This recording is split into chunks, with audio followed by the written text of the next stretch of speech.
Tao mù lai ông là so tao nó ông là không chỉ đâu bác thì thôi ăn được cả chỉ tao quan tâm ra nhà tạm bên là một gì chắc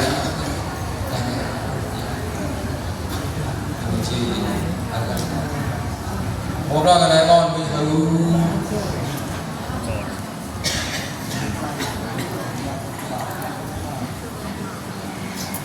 ra với một con cái này bài bị gì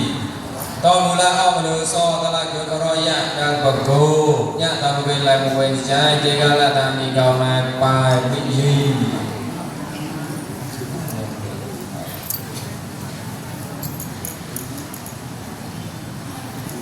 ôi ăn cái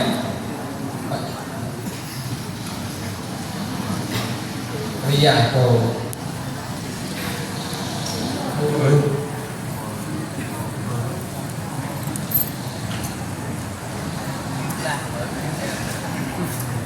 ôi đi à ra luôn cô đi à nhậu về đi à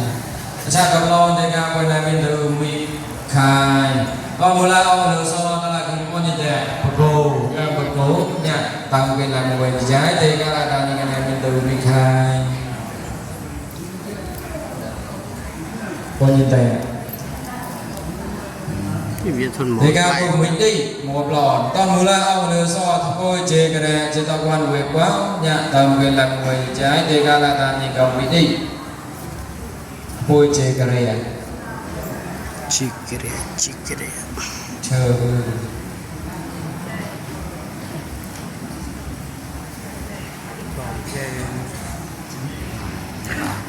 cái con trai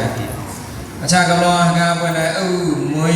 khi này quay tao muốn la ông đưa so tao coi tiền nè cho tao quan này đi nhà tao định làm quay cái chạy coi tiền nè thế ca là ta như cái này mình khi quay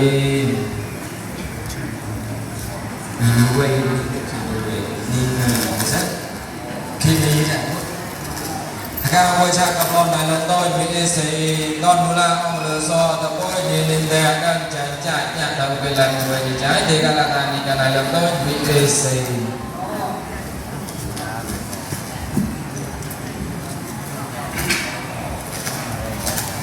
ca quay cha còn này thôn một mình em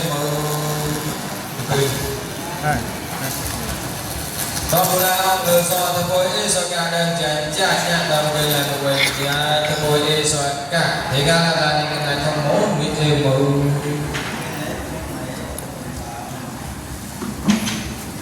ca quay cha gặp con đi này số thôn mình em nhé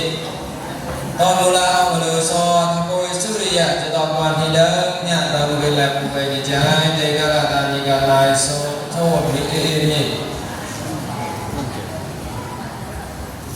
số thôn mình em nhé